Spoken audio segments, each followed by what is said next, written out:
नमस्कार दर्शकबिन्द, सगरमाथा टेलिभिजनको एसटिभी च्याटमा म यहाँहरूलाई हार्दिक स्वागत गर्छु। जीवराम भण्डारी। आज यहाँहरू सामुन्ने उपस्थित हुनुहुन्छ डाक्टर दिनेश उपाध्याय। उहाँ भारतीय जनता पार्टी भाजपाका संगठन विभाग प्रमुख पनि हुनुहुन्छ। उहाँ उत्तर प्रदेश उहाँको क्षेत्र।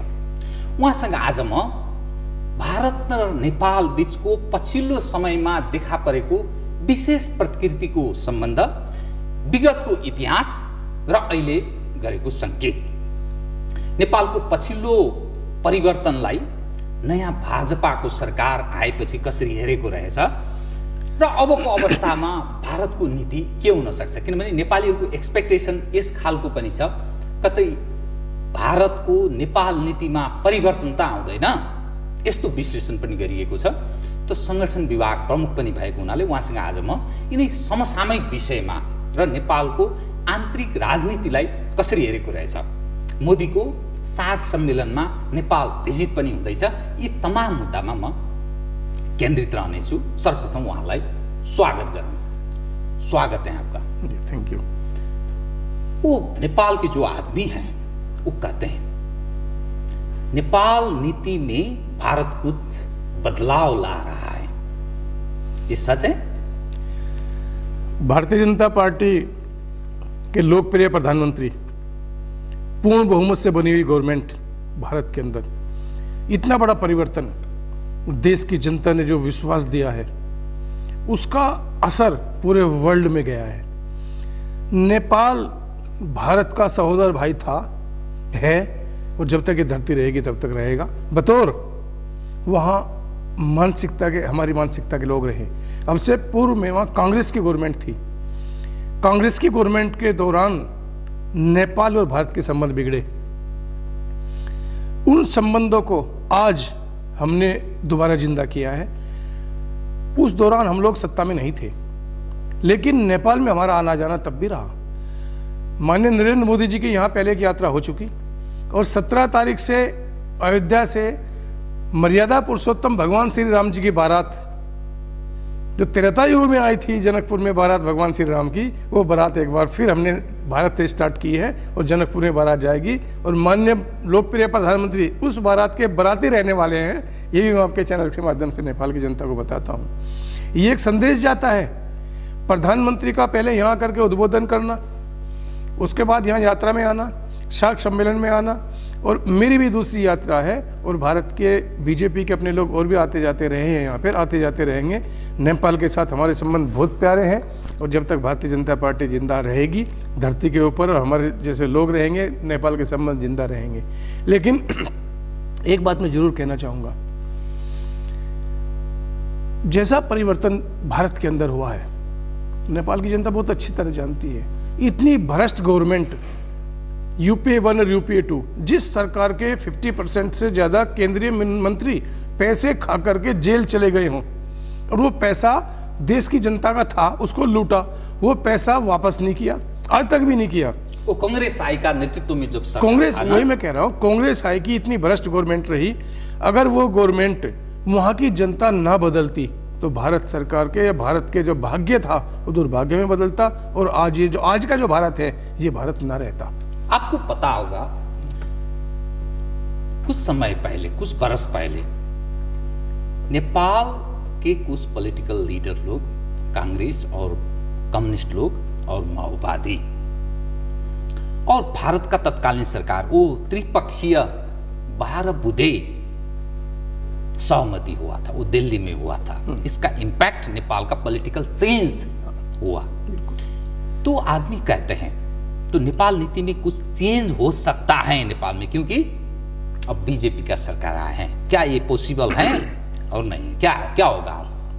देखो, भारत के अंदर जो गवर्नमेंट आई है, हम चाहते हैं मजबूती गवर्नमेंट नेपाल के अंदर भी रहे और भारत के वर्ल्ड के प्रत्येक स्टेट के अंदर अगर मजबूत सरकार रहेगी तो उस देश का नेतृत्व अच्छा होगा और उस देश की जनता को सुविधाएं अच्छी तरह से मिलेंगी और उनका जीवन अच्छा चलेगा। जब भी अधकचरी गवर्नमेंट या पूर्ण बहुमत की गवर्नमेंट ना होना या प्रधानमंत्री का अपने द्वारा सही निर्णय ना लेना, तो उसका फर्क उस देश की जनता, उस देश की भूमि, इस देश का कल्चर, उस देश की संस्कृति के ऊपर जाएगा और कभी भी रुक नहीं सकता। इसलिए भारत से एक सबक लेना चाहिए। नेपाल की जनता बड़ी भोली है, बहुत समझदार है, भोली है, समझदार है, लेकिन इनको चाहिए कि आज नेपाल के अंदर जो हो रहा है उसको रोकने के लिए काम करे। क्या यहाँ क्रिश्चियन धर्म के लोग क्या क्रिश्चियन नेपालियों को कन्वर्ट नहीं कर रहे? कितने % क्रिश्चियन हो गए यहाँ? वो गरीबी के वश, उनको मूलभूत सुविधाएं का ना दिया जाना या हॉस्पिटल्स की सुविधा का ना होना, प्रलोभन के वश या डरा के, धमका के, बहका के, किसी भी रूप में इस भोली भाली जनता का धर्म परिवर्तन ये सरकार नहीं रोक पा रही। और पता है सबको, ये हिंदू टूट रहा है। और मैं तो हिंदू हूँ, भारत से आया हूँ, ये कह रहा हूँ, लेकिन गवर्नमेंट यहाँ मेरी नहीं है, सरकार नेपाल के लोगों ने चुन के भेजी है। अगर इन्होंने इन चीज़ों को ना रोका तो मेरा अनुभव है लाइफ का, बड़ा लंबा समय बीता राजनीति करते हैं, मुझे 42 साल हो गए, ये चीज़ अगर ना रुकी तो इस नेपाल की जनता एक इतने कगार पे चली जाएगी कि कभी ये अपने आप को माफ़ नहीं कर पाएंगे। नहीं, यहाँ पहले हिंदू राष्ट्र था, लेकिन पॉलिटिकल जो चेंज हुआ उसके बाद ये धर्मनिरपेक्ष राष्ट्र हुआ ना, तो आदमी तो हर कल्चर, हर धर्म में जा सकते हैं, परिवर्तन करवा भी सकते हैं, क्योंकि ये तो धर्मनिरपेक्ष डिक्लेयर किया है। ये जो बात आपने कह रहे, मैं इसका बिल्कुल जीवन में कभी समर्थन नहीं कर सकता, बिल्कुल नहीं कर सकता। आपने बिल्कुल गलत बात कही और मैं इसको जीवन में कभी नहीं मान सकता। धर्म परिवर्तन कराना प्रलोभनवश, डरा के, धमका के अलावा गुनाह है और उसमें केस रजिस्टर्ड होना चाहिए और उसे जेल जानी चाहिए जो किसी का धर्म परिवर्तन कराए। कोई हिंदू है, मुसलमान है, सिख है, ईसाई है, क्रिश्चियन है, पादरी है, जैसा है वो रहे, सबको जीने का हक है, जिए और जीने दो, लेकिन आप मेरा धर्म परिवर्तन कराए, मैं आपका धर्म परिवर्तन कराओ, उस पर केस रजिस्टर होना चाहिए, उसे जेल जाना चाहिए। ये धर्म परिवर्तन कराने का हक बिल्कुल नहीं है। आपने गलत बात कही, मैं इसका समर्थन बिल्कुल नहीं करता। किसी को हक नहीं बनता किसी के धर्म को परिवर्तन कराने का। अगर वो गरीब है, उसका बच्चा बीमार है, उसको शिक्षा नहीं मिल रही कि मैंने स्कूल खोल दिया, उसको पैसे दे दिए, हॉस्पिटल खुलवा दिया और उसे कहा कि मैंने तेरी मदद की, धर्म परिवर्तन कर ले, गुनाह मानता हूँ इसको। गरीबी का लाभ लेता है आदमी, गरीबी का भी लाभ लेते हैं, प्लस उसका बहका के, डरा के कि मैं तेरा मर्डर कर दूंगा। मुगलों ने क्या किया, अंग्रेजों ने क्या किया भारत के अंदर? हिंदुस्तान के भी लोग कन्वर्ट हुए थे, मुसलमान भी बने हैं, क्रिश्चियन भी बने, मैं जानता हूँ, लेकिन अपनी मर्जी से नहीं। मुगलों ने ये तय किया था कि 1 क्विंटल जनेऊ रोज तोलना है। जनेऊ का मतलब कि इतने ब्राह्मणों को मुसलमान बनाओ, उनकी गर्दन उड़ा दो। उस समय का वर्ल्ड के अंदर त्रेता युग और द्वापर युग, द्वापर युग का इतना बड़ा युद्ध हुआ महाभारत का, और भगवान श्री राम जी ने इतने राक्षसों का संहार किया। उस दौरान किसी मुसलमान का, क्रिश्चियन का किसी युद्ध में नाम आया है क्या जी? कोई बताए मुझे, इतिहास गवाह है ये। महाभारत के युद्ध में किसी फारूक अब्दुल्ला या किसी का कोई योद्धा में नाम आया है क्या जी? गांधार में धृतराष्ट्र की शादी हुई थी, राजा धृतराष्ट्र की शादी गांधार में हुई थी, वे सारे हिंदू थे, दुर्योधन के मामा थे गांधार में, हिंदू थे ना, ये सबूत है इतिहास। आज वहां कोई हिंदू है क्या? टोटली कन्वर्टेड हुआ पूरे देश के अंदर, सब कन्वर्जन में आए हैं, लेकिन कहीं ना कहीं हम लोग वीक हुए, इसलिए कन्वर्ट हुआ। आज भारत मजबूत है, पूर्ण रूप से चुनी हुई सरकार है, माननीय नरेंद्र मोदी जैसा प्रधानमंत्री देश के अंदर है, और उसको मजबूती किसने दी? देश की जनता ने दी। तो ये बात कहिए ना, ये नेपाल नीति में कुछ चेंज होगा कि नहीं? क्योंकि ये तो मजबूत सरकार है और न्यू गवर्नमेंट भी फॉर्म हुआ है, लंबे समय के बाद भारत में बहुत बड़ा चेंज हुआ। बिल्कुल हुआ, जबरदस्त हुआ। हम अपेक्षा नहीं कर सकते थे कि इतना बड़ा होगा, हमें खुद उम्मीद। और नेपाल पॉलिसी में क्या होगा सर? नेपाल की जनता जिस दिन जागृत हो जाएगी उस दिन नेपाल का इतिहास कुछ और होगा। मैं तो जानता हूं सबको, लेकिन जो भोली भाली जनता है वो राजनीति नहीं करती। उनको सुबह नौकरी करनी, गुजारा करना, शाम को बीवी बच्चों को रोटी खिलाना, लेकिन वो समझता है कि मुझे सरकार ने मेरी सुविधाओं से वंचित किया या मुझे जो सुविधा देनी चाहिए थी वो दी। अब वो समझने लगा है, और कुछ पॉलिटिशियन आकर उनको बताने लगे कि तुम्हें क्या मिलना चाहिए सरकार के द्वारा और वो क्या नहीं मिल रहा। क्या गवर्नमेंट ने इंटीरियर के अंदर हॉस्पिटल्स की व्यवस्था दी? क्या गवर्नमेंट ने इंटीरियर के अंदर शिक्षा की व्यवस्था दी? क्या हर हाथ को रोजगार की व्यवस्था दी? क्या छोटे छोटे बच्चों को उनके दूध की, खाने की, पीने की व्यवस्था दी? सरकार का काम क्या होता है? माननीय प्रधानमंत्री जी ने पता क्या कहा? मैं सेवक हूं, नोट प्रधानमंत्री। ये चैनल पे बोला, टीवी पे बोला कि मैं प्रधानमंत्री नहीं हूं, मैं सेवक हूं। जो सेवा के ध्येय से आएगा और नेता वो जो नेतृत्व करना जानता हो, और जनता से बड़ा नेता कोई होता नहीं। जनता का वोट लेकर के तुम लोग नेता, मिनिस्टर, प्रधानमंत्री बनोगे और उन्हीं का शोषण करोगे। जिस दिन जनता जागृत हो जाएगी, एक सेकंड में उखाड़ के फेंक देगी। इसलिए मैं उन सब लोगों को वर्ल्ड के, आज आपके चैनल के माध्यम से एक बात देना चाहता हूं। राजनीति करें, बहुत अच्छी चीज है, राजनीति गंदी चीज नहीं है, लेकिन स्वच्छ राजनीति करें और देश की जनता के हित की राजनीति करें।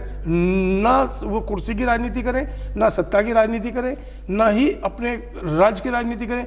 उस गरीब आदमी जो लास्ट कतार में अंत्योदय के साथ वो बैठा, उस व्यक्ति की जितने आत्मा जीत लेंगे, उससे बड़ा कोई देश के लिए कुछ हो नहीं सकता। और जनता की दुआ भी लगती है, और अगर बद्दुआ दे दी तो बद्दुआ भी लगेगी। आपसे हमारा बात जारी रहेगा, लेकिन कुछ समय के ब्रेक के बाद। दर्शकबिन पुनः स्वागत छ यहाँलाई। यहाँहरू सामुन्ने उपस्थित हुनुहुन्छ डाक्टर दिनेश उपाध्याय, उहाँ भारतीय जनता पार्टी का नेता, संगठन विभाग प्रमुख हुनुहुन्छ। पुनः स्वागत छ यहाँलाई। हमने आपसे 2 बार ब्रेक से पहले पूछा, भारतीय जो नया सरकार आया है, नेपाल नीति में चेंज होगा या नहीं? आपने स्पष्ट वो आंसर नहीं दिया। अब मैं स्पष्ट दे देता हूं आपको, प्लीज। देश की जनता के लिए, जनता के हित के लिए इनको कुछ चेंज करना चाहिए। चेंज करें और सब मिल के करें, सबको साथ लेकर के चलें। जितनी भी पॉलिटिकल पार्टियां, नागरिक हैं नेपाल के, उन सबको साथ लेकर के हम जनता के हित में क्या कर सकते हैं, उसमें जनता के भी 1-2 लोग व्यक्ति ले सकते हैं जो संभ्रांत समझदार व्यक्ति हैं कि हम लोग जनता के हित के लिए क्या कर सकते हैं, वो करना चाहिए। और अभी यहाँ संविधान लागू हुआ नहीं नेपाल के अंदर, वो जितना जल्दी हो जाए, उसकी शायद कोई, मुझे पता नहीं, जानकारी नहीं है, कोई डेट रखी है इन्होंने कि इस तारीख तक लागू हो जाना चाहिए, वो हो जाना चाहिए। और जितना जल्दी हो जाएगा उतना अच्छा है, क्योंकि उसके लागू होने के बाद एक पूर्ण मजबूत गवर्नमेंट जिसको कहते हैं कि हाँ वो पूर्ण हो चुकी, जैसे हमारा दिल्ली है, दिल्ली को पूर्ण राज्य का दर्जा आज तक नहीं मिला। तो इसलिए मैं यही कहूँगा कि देश की जनता का हित बहुत बड़ा होता है। इसको संविधान को लागू करके सारा पूरी तरह से सेटलमेंट करके, और कुछ जो कमियां हैं जो हम जनता को और दे सकते हैं, वो हम उसमें लिख करके उसको लागू करें। और लागू करने वाली 3 चीज़ होती हैं जो मैं चाहता हूँ, हमने भारत में लागू किया है। शिक्षा और स्वास्थ्य, सबसे पहले तो 2 चीज़ें हैं, उसके बाद है इनका रोजगार। शिक्षा और स्वास्थ्य पूरे नेपाल के अंदर इनको, मैं तो कहूँगा निःशुल्क हो, अगर निःशुल्क नहीं हो सकता तो कम से कम लो कॉस्ट पे दे करके इनको शिक्षा स्वास्थ्य देना चाहिए। जिस देश की संस्कृति कमजोर हो जाएगी, उस देश का भविष्य भी समाप्त हो जाएगा। क्या यहाँ कैसा दिखाई दे रहा है नेपाल में आपके विश्लेषण में? जैसे नेपाल पहले हिंदू राष्ट्र था, तो भाजपा का जब सरकार भारत में आया तो यहाँ का कुछ हिंदूवादी लोग उत्साहित हैं। आप क्या समझते हैं, कैसे लग रहा है? दरअसल ये क्वेश्चन आपने बिल्कुल पूछा है और थोड़ा सा टिपिकल क्वेश्चन है, लेकिन जवाब मैं दूंगा इसका। Please please. हिंदू भारत के अंदर लगभग 85, 84, 83 के % लगभग हिंदू हैं। 125 करोड़ लोगों का ये मुल्क है भारत, लेकिन वहाँ हिंदू राष्ट्र नहीं है। लोकतंत्र है भारत के अंदर आज, लेकिन आज जो गवर्नमेंट चल रही है, पता है पूरे वर्ल्ड के अंदर क्या संदेश गया? हिंदुओं की गवर्नमेंट है। बगैर कहे हिंदू राष्ट्र भारत नहीं है। सभी धर्मों का वहां सम्मान है, सभी धर्मों की इज्जत होती है, लेकिन वर्ल्ड के अंदर आज संदेश क्या गया? आज हिंदू प्रधानमंत्री है। इसी तरह से हिंदू राष्ट्र कोई हो या हिंदू राष्ट्र ना हो, उससे ज्यादा फर्क पड़ने वाला नहीं है। सिर्फ हिंदू एकत्र रहे, अपना प्रधानमंत्री बना ले, बस। उसके ऊपर ध्यान देने की जरूरत है। आज हमारा जो हिंदू बटा हुआ था भारत के अंदर, कोई मुलायम सिंह के पास चला गया, कोई मायावती के पास चला गया, कोई कम्युनिस्ट के पास चला गया, कोई समाजवादी के, दुनिया भर की पार्टी हैं। अब की बार क्या हुआ, हिंदू इकट्ठा हुआ और एक तरफा वोट डाल दिया नरेंद्र मोदी जी के नाम, और इतना वोट डाला, इतना वोट डाला, इतना वोट डाला कि पूरा एक तरफ से जब सीट्स की घोषणा होने लगी सुबह शाम तक टीवी में, कहा कि इतना ज़बरदस्त चेंज भारत के अंदर, तो उनकी आत्मा कहीं ना कहीं दुखी थी। जनता की आत्मा जिसने जब जहाँ दुखी की, जनता के बगैर कोई राजा नहीं बन सकता, कोई एमएलए नहीं बन सकता, कोई एमपी नहीं बन सकता, कोई मंत्री प्रधानमंत्री नहीं बन सकता। इसलिए जनता से बड़ा नेता, जनता से बड़े राजा, जनता से बड़ा प्रधानमंत्री ना कोई था, ना कोई है और ना कभी होगा। और राजा राम राजा जरूर थे, लेकिन वो जनता के दिल को जीत के। इसी तरह से महाभारत काल के अंदर श्री कृष्ण जी जनता का दिल बीच के राज किया है ना जी, पांडवों ने राज किया है ना जी, क्योंकि तब भी जो आताताई थे उनको वहां से हटना पड़ा। अत्याचार कभी भी देश की जनता बर्दाश्त नहीं कर सकती। इसलिए आज पूरे वर्ल्ड के लीडर्स को, नेताओं को, सिर्फ नेपाल का क्वेश्चन, मैं अपने भारत वालों को भी कहता हूँ, भारत के अंदर भी, क्योंकि कुछ ना कुछ प्लस माइनस हर जगह चलता है, सब लोग अच्छे भी नहीं होते, लेकिन राजनीति का एक संदेश जाना चाहिए कि नेता बहुत अच्छे लोग होते हैं। आज राजनीति में पता क्या लोग कहते हैं, लोग ये तो नेता हैं, ये अच्छे लोग नहीं है। नहीं, राजनीति वो कमाने वाला चीज बन गया ना। हाँ, ये बात गलत है और हम इसका संदेश भारत से शुरू करेंगे। एक ऐसी राजनीति, एक स्वस्थ भारत के अंदर ऐसी सरकार देंगे कि जिसके अंदर कोई कभी दाग ना लगे। उससे पहले सरकार के सब मंत्री के ऊपर दाग है, मुकदमे रजिस्टर्ड है, भारत के नेताओं के ऊपर, कांग्रेस गवर्नमेंट के जो मंत्री थे सबके ऊपर मुकदमे लगभग, और उनका पैसा काला धन स्विस बैंक के अंदर इधर जमा था। हमने लिस्ट भी निकाली है, एक माननीय प्रधानमंत्री जी के कार्यकाल में एक लिस्ट निकली है, देश की जनता को पता लगेगा ये पैसा किसका था, कहाँ खा के चले गए। लेकिन मैं फिर भी यही कहूँगा, कितना पैसा कमाओगे, कितना खाओगे, देश की जनता का दिल जीत लो, इससे बड़ी कोई बात नहीं होती। और आदमी यहाँ अगर जिंदा हुआ है तो कोई 50 साल, कोई 60 साल, कोई 70 साल, कोई 80 साल में सबको मरना है। ये ईंट, ये चिनाई, ये दुकान, ये मकान, ये बिल्डिंग, ये सारे महल यहीं छोड़ के जाएगा। इसलिए कभी पाप नहीं करना चाहिए। और कोई लोग मरने के बाद ये बात कहे कि वाह ऐसा लीडर था देश के अंदर, वो याद करे कि ऐसा ना सोच करके जाए कि जैसा हमारे यहाँ सोनिया गांधी जी की, मैडम जी की गवर्नमेंट थी, मनमोहन सिंह जी की, आज भी लोग हाथ जोड़ते हैं कि भगवान के छुटकारा हुआ इनसे। आपने हिंदुत्व के सवाल पर ये जवाब दिया, मैं हिंदुत्व के पक्ष में हूँ जी। तो मैं ये मोनार्की के सवाल पे भी आपको इसी में इंक्लूड कर देता हूँ। नेपाल में एक समय मोनार्की था, कोई आदमी कहता है बीजेपी वो प्रो मोनार्किस्ट है, आपको कैसा लगा? देखो, ये क्वेश्चन हमारे यहाँ भी राजा थे, कितने सारे रियासतें थी, राजा थे, आज नहीं है। ये बात मैं ज़्यादा अच्छा ये समझूंगा, उस देश की जनता निर्णय थे, हाँ वो निर्णय लेगी। मैं आपको यही बात कही कि जनता से बड़ा राजा नहीं होता। जनता जिसको, अब राजा तो एक व्यक्ति है ना जी, जब तक जनता का दिल जीतेगा राजा है। और जिस दिन दीजिए, क्या जनता ने राज सत्ता को हटाया? नहीं। जनता से बड़ा कोई राजा हो ही नहीं सकता। पूर्व के युग में भी अगर जनता आ जाए राज दरबार के ऊपर चढ़ करके, राजा क्या करेगा? अकेला कितनों को मारेगा? जनता से बड़ी चीज कोई नहीं होती। सबसे बड़ा राजा इन पे राज ना करे, कुर्सी पे, इन पे अगर उसे राज करना तो अपने नागरिकों के दिल पे राज करे। कुर्सी पे राज करने की जरूरत नहीं है, दिल पे राज करो ना जी, वही राजा है। एक राजा तो नाम है, रा और जा, KING, किंग। क्या हो गया जी? जब तक दिलों पे राज नहीं होगा वो राजा नहीं हो सकता। राज दिल पे करना पड़ेगा, नोट धरती पे। नेपाल और भारत के बीच में लंबा समय से बॉर्डर में थोड़ा प्रॉब्लम आदमी कहता है, ये थोड़ा जानकार आदमी कहता है, इसके सवाल पर बीजेपी का कुछ ध्यान गया है? बॉर्डर पे कोई प्रॉब्लम है नहीं। नेपाल का और भारत का आना जाना सब, बस भी यहाँ से चलती है, नेपाल से काठमांडू से दिल्ली बस भी है, दिल्ली से काठमांडू बस है, एयरपोर्ट भी है, हवाई जहाज में आते जाते हैं। और पासपोर्ट हमारा यहाँ लगता नहीं, मैं भी अभी आया हूँ तो वोटर आई कार्ड दिखाया और सीधा आना जाना, कोई प्रॉब्लम नहीं। बड़े अच्छे मधुर संबंध है। और मैं आपको पहले भी कहा, हम अपना सहोदर भाई। नहीं, बॉर्डर साइड में कुछ प्रॉब्लम, जैसे काला पानी में जो महाकाली है नेपाल के वेस्टर्न साइड में, वेस्टर्न साइड में, वहाँ काला पानी में भारतीय सेना लोग बैठा है, थोड़ा हमारा जमीन उधर है। तो ये जी, तो इस सवाल पर आप लोगों का ध्यान गया कि नहीं? और कुछ इलाम की तरफ वैसा है, बॉर्डर में थोड़ा प्रॉब्लम है।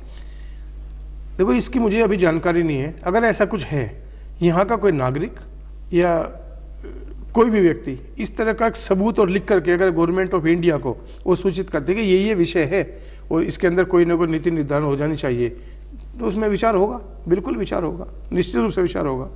बहुत बड़ा दिल है माननीय प्रधानमंत्री जी का। तो गवर्नमेंट टू गवर्नमेंट बात करना चाहिए ना, यहाँ का सरकार का वो बिल्कुल करे। नहीं, देखो, गवर्नमेंट अभी यहाँ पे कुछ करना चाहिए, ज़्यादा नहीं, कुछ करना चाहिए और इनको कुछ करना चाहिए अच्छी तरह से। हम कहाँ किस तरह अच्छा कर सकते हैं। बस मैं एक ही बात कहूँगा कि हमारे प्रधानमंत्री का दिल बहुत बड़ा है, अगर ये छोटा भी कोई बात कहेंगे तो मान लेंगे। तो पहले जैसा नहीं होगा, अब बीजेपी का नेपाल में देखने वाला नजरिया दूसरा होगा ना? हमारा नजरिया पहले भी वही था, आज भी वही है। नहीं, बीजेपी का था, लेकिन ये पहले का जो सरकार था उसके सवाल पे आपने कहा नहीं। देखो, हम लोग तब सत्ता में नहीं थे, इसलिए जब मेरे पास कुछ था ही नहीं और मेरा नजरिया आपके पास बहुत बढ़िया है तो मैं करूंगा भी क्या। आज हम लोग सत्ता में हैं। नेपाल में जो चेंज होता है ना सर, विगत 70 वर्ष पहले से ही वो कुछ ऐसा स्पॉट रहा है भारत जहां से परिवर्तन का महक आता है, और यहाँ के लोग वहीं रहते बैठते, जैसे माओइस्ट लोग का भी वही बैठना रहना, वैसा बात ओवरग्राउंड हो गया है। और जो नेपाल का जो कांग्रेस लोग थे वो भी वही थे। 7 साल में भी वैसा चेंज में वो इंडिया का मेजर रोल रहा। 46 में चंद्रशेखर जी ज़्यादा लोग आए, यहीं आके करे, हरकिशन सिंह सुरजी, चंद्रशेखर ज़्यादा लोग आके वो पका। तो अभी जो परिवर्तन हुआ, ये 62-63 के मूवमेंट में, जिसमें माओवादी लोग थे और यहाँ के कांग्रेस और यहाँ के कम्युनिस्ट लोग, वो भी 12 बुद्धि दिल्ली सहमति के उपज है ये परिवर्तन। तो मैंने आपसे जोर देकर प्रश्न किया, नेपाल नीति में बीजेपी गवर्नमेंट कुछ बदलाव लाएगा या नहीं? देखो, गवर्नमेंट नेपाल की है, ये अपने कानून अपने सिस्टम खुद तय करेंगे, लेकिन एक इफेक्ट तो जाता है। आज नेपाल के अंदर भारत के नेताओं का बहुत ज़्यादा आना जाना, यहाँ उठना बैठना, इनका भी वहाँ आना जाना, और नेपाल के लगभग सारे नेता भारत में आते जाते रहते हैं, तो कहने की बातचीत भी होती होगी। हम लोग एक ही बात कहते रहे, जो हमारी अंदर बातचीत होती है, मैं ओपन में कर देता हूँ, हमारी एक ही बात की, जनता का हित भारत चाहता है।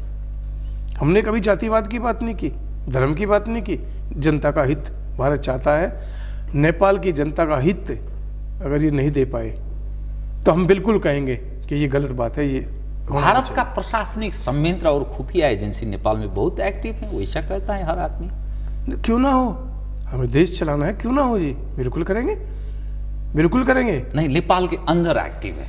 नहीं, देखो, यहाँ की अपनी एक खुद की सियासत है। हम लोग नेपाल को प्यार जरूर करते हैं, लेकिन इसमें हम हस्तक्षेप क्यों करेंगे जी?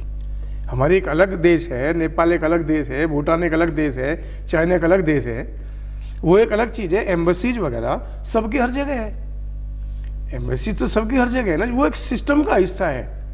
लेकिन आज हमारा इतना बड़ा देश, 125 करोड़ लोगों का मुल्क, 29 स्टेट्स और 7 केंद्र शासित प्रदेश, हम अपना काम संभाल लें तो बहुत बड़ी बात है जी। हमें तो सारा बिखरा हुआ मिला है ना जी। हमारे तो भारत जो है ना, इस तरह से सोनिया गांधी ने और मनमोहन सिंह जी ने, माननीय पूर्व प्रधानमंत्री मनमोहन सिंह जी ने, और वहाँ की जो गवर्नमेंट रही कांग्रेस की, उन्होंने बिल्कुल तहस नहस करके दिया। वहाँ भ्रष्टाचार की जड़ें, ये जिस किसी को पैसा खाने की आदत पड़ जाती है, इतनी जल्दी से जाती भी नहीं। तो धीरे धीरे करके समझ रहा है मोदी जी के आने से कुछ लोग ये जान गए कि अब ये नहीं चलेगा। एक व्यक्ति के चेंज होने से एक संदेश गया कि यार देखो, अब नहीं चलेगा, अब टाइम पे ड्यूटी पे जाना पड़ेगा। पहले तो चलता चले 1 घंटा लेट चलेगा कोई बात नहीं, अब नहीं चलेगा। एक संदेश गया, उसका लाभ जनता को हुआ। मैं प्रधानमंत्री जी का नाम ले लेता, जनता को लाभ हुआ, जनता खुश है, उनके काम होने लगे। अगर कोई 10 बजे अपना किसी काम के लिए एप्लीकेशन मोहर लगवाने के लिए कहीं जाता है तो पता लगा वहाँ क्लर्क है ही नहीं, आज वो 9:30 बजे जाकर के बैठता है ड्यूटी पे। अब किसी व्यक्ति को लाइन लगा के 2-2 घंटे वेट करने की जरूरत नहीं है। ऐसी व्यवस्था हम लोग पूरे वर्ल्ड में चाहते हैं, नेपाल में भी चाहते हैं। मैं कार्यक्रम के अंत में आ चुका हूँ, मैं आपको एक बात पूछना है। नरेंद्र मोदी जी कुछ दिन के बाद नेपाल आ रहे हैं उस सार्क सम्मेलन में भाग लेने के लिए, और वहाँ जनकपुर और लुम्बिनी में उनका पब्लिक में संबोधन करने का बात चल रहा है, और यहाँ के गवर्नमेंट और यहाँ का पब्लिक की तरफ से कुछ क्रिया प्रतिक्रिया आ रहा है। कैसी प्रतिक्रिया? नहीं, एक आदमी कहता, एक तरफ से कह रहा है वो ओपनली उनका संबोधन नहीं करना जरूरी नहीं है, क्योंकि नेपाल का ये अंदर की बात है, ये अच्छा नहीं होता। दूसरी लोग कहते हैं करना चाहिए। आपके ख्याल में क्या होगा? वो मोदी साहब क्या करेगा? जनकपुर में माननीय प्रधानमंत्री जी आ रहे हैं, उसका कारण भगवान श्री राम जी की बारात 17 तारीख को 17 नवंबर को अयोध्या से चली है, जनकपुर जाएगी, और ये उसी की परिपाटी है जब भगवान श्री राम जी ने यहाँ धनुष तोड़ा था जनकपुर में आकर के, और यहाँ बारात लेके आए थे। तो जनकपुर भगवान श्री राम जी की ससुराल भी है, बेटी और रोटी का। जी, वही मैं दिखाना चाह रहा हूँ। पूर्व में आज का इतिहास याद करोगे, पुराना इतिहास याद करो ना जी। भारत और नेपाल का रोटी और बेटी का रिश्ता था और है, और उस परिपाटी को हम लोग चालू रखेंगे। पहले ये हिस्सा भारत के अंदर था, आज ये नेपाल के अंदर है। लेकिन माननीय प्रधानमंत्री जी बाराती बन के आएंगे, नोट प्रधानमंत्री, इस बारात के बाराती रहेंगे। वो पब्लिक को एड्रेस करेगा कि नहीं? अपनी जब जाएंगे तो बात तो कहेंगे। मैं आया हूं ना यहाँ, तो मेरा कोई आपसे बात कहने का कार्यक्रम तय नहीं था ना जी। मुझे बुलाया चैनल ने कि जी कुछ बात करनी, करो ना जी, हम सबसे बात करेंगे, सबके बात का जवाब देंगे। आप भी कुछ कहेंगे, मोदी जी कुछ बात करनी, हाँ करो ना जी, किसी को नहीं रोकेंगे, जिसको जो कहना हो कहे। लेकिन हम ये बात जरूर जानते हैं कि इसने गलत कहा या ठीक कहा, और मुझे इसका जवाब क्या देना है वो हम अच्छी तरह से जानते हैं, बहुत अच्छे से जानते हैं। उसका देंगे भी, बिल्कुल देंगे। इंसाफ का, भारत का प्रत्येक व्यक्ति और भारतीय जनता पार्टी का प्रत्येक व्यक्ति इंसाफ का और जनता के हक की बात सारा जीवन करता रहेगा। हम लोग सत्ता में रहे तब भी करेंगे, सत्ता में ना रहे तब भी करेंगे। आपका नेपाल का ये विजिट किस मकसद से था? कार्यक्रम के अंत में ये भी हम पूछा जाए। मैं नेपाल की जनता का इतना तहे दिल से शुक्रिया अदा करता हूँ कि मेरा मन करता है नेपाल में बस जाऊँ आके। इतने अच्छे लोग, इतनी अच्छी जनता, इतनी प्यारी भाषा, इतना अच्छा कल्चर, इतना अच्छा भोजन। कल मैं यहाँ पे गया था गोरखा में मैंने गोरखा काली मंदिर के दर्शन किए। फिर वहाँ मैंने वो नदी जहाँ भगवान व्यास का जन्म हुआ था वो मैंने देखी। भाई साहब मेरा दिल भरा है देख करके। वो ऐतिहासिक तीर्थ स्थल जो महाभारत में जिक्र है उसका, और उस महाभारत सीरियल को वहीं से स्टार्ट किया और पूरे वर्ल्ड ने देखा। इतने करोड़ों रुपए कमा गए सीरियल वाले, और उस तीर्थ स्थल की दुर्गति क्या है आज वो मैंने देखा, जहां से पूरे वर्ल्ड का नेतृत्व हुआ, भगवान श्री व्यास का जन्म हुआ। उसी व्यास ने हस्तिनापुर में जाकर के कौरव, पांडव और विदुर को जन्म दिया, और पूरा युग परिवर्तन हुआ। श्री कृष्ण जी ने तो बहुत बाद में स्टार्ट किया, पहले व्यास ने किया ना रे वहां से। वो ऐसी जन्मभूमि, और यहाँ क्या हालत की इन्होंने। वहाँ पुल तक नहीं है, आने जाने के रास्ते नहीं है वहाँ, और वहाँ कुछ भी नहीं है।